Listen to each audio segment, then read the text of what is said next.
उपवासासाठी वेगवेगळे पदार्थ केले असतात आणि खाल्ले असतात, पण एकदा तरी उपवासामध्ये हे पदार्थ नक्कीच सगळ्याच्या घरी होतो, तो म्हणजे साबुदाण्याची खिचडी किंवा साबुदाण्याची उसळ। तुम्हाला जर ऍसिडिटी होत असेल उसळ खाऊन, तर या पद्धतीने बारीक साबुदाण्याची खिचडी किंवा उसळ करा, पचायला हलका असतो।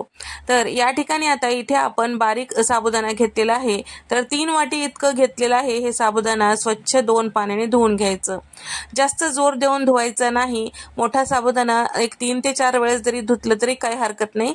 तर हा साबुदाणा फक्त 2 वेळेसच धुवायचा आणि पूर्ण पाणी आपल्याला निथळून काढून टाकायचं आहे। यामध्ये एक्स्ट्राचं पाणी अगदी थोडंसं ठेवायचं, जास्त पाणी ठेवू नका, कारण चिकट होऊ शकतो। तर आता हे झाकून ठेवूया साधारण 1-2 तासासाठी। तर 2 तासानंतर तुम्ही बघू शकता छान असं हे साबुदाणा फुलून टोपलं गच्च भरलेलं आहे आणि छान असं भिजल्या गेलेलं आहे। तर या ठिकाणी आता हे मस्त मोकळा सुटसुटीत झालेला आहे।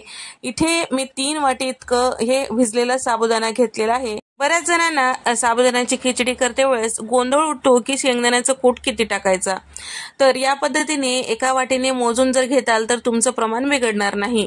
तर 3 वाटी साबुदाणा घेतलं तर भिजलेला, त्या ठिकाणी आपल्याला 1.5 वाटी इतकं शेंगदाण्याचं कूट टाकायचं आहे। तर थोडंसं असं भरडच घेतलेलं आहे मी, अगदी बारीक असं शेंगदाण्याचं कूट घेतलेलं नाही। थोडंसं जाडसर ठेवलं की छान लागते उसळ।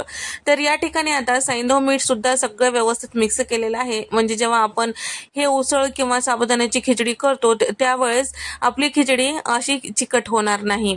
मिक्स करून ठेवायचं, पहिल्यांदा जरी केलं तरी व्यवस्थित होतो। जाड बुडाची कढई घ्यायचं साबुदाणा करते वेळेस आणि त्याचबरोबर इथे आपल्याला मुठभर शेंगदाणे तेल टाकून छान तळून घ्यायचं। मी ते तेलाचा वापर केलेला आहे, तुम्ही तुपाचा सुद्धा वापर करू शकता। कुरकुरीत शेंगदाणे झालं की आवडीनुसार बटाटा टाकून ते सुद्धा परतून घ्यायचं। तर एक मध्यम आकाराचा बटाटा बारीक फोडी चिरून घेतले ते सुद्धा टाकलेला आहे आणि सोबतच एक 7 ते 8 हिरव्या मिरच्या ते सुद्धा कट करून यामध्ये टाकून घेतलेला आहे। सगळं छान व्यवस्थित मिक्स करायचं। बटाटा छान नरम झालं की आपल्याला साबुदाणा आणि शेंगदाण्याचं कूट मिक्स करून ठेवलेलं होतं ते यामध्ये टाकून घ्यायचं आहे। तर गॅसचा फ्लेम कमी ठेवायचा आणि कमी गॅसवर हे सगळं छान असं मिक्स करून घ्यायचं। छान व्यवस्थित मिक्स केलं की असंच आपल्याला एक अर्ध्या मिनिटासाठी परतून घ्यायचं आहे। त्यानंतर यावर झाकण लावायचं आहे। झाकण लावून आपल्याला साधारण 1 मिनिटभरासाठी वाफवून घ्यायचं आहे।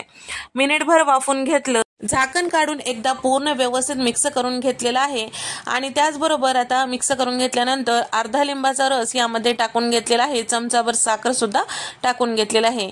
1 मिनिट वाफवून परत या पद्धतीने लिंबाचा रस साखर टाकलं की त्याचा चव टिकून राहतो। सुरुवातीला जर टाकताल तर याचा स्वाद येणार नाही।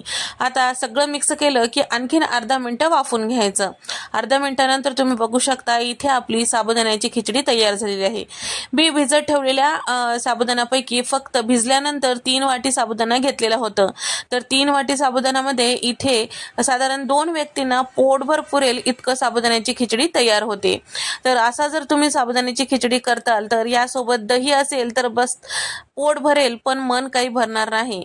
मऊ मोकळा सुटसुटीत आणि त्याचबरोबर खायला खमंग असलेला ही साबुदाण्याची खिचडी तुम्हाला जर आवडली असेल तर व्हिडिओला लाईक करा। तुम्हाला हा व्हिडिओ कसा वाटला कमेंट करून सांगा आणि जास्तीत जास्त जणांना शेअर करा।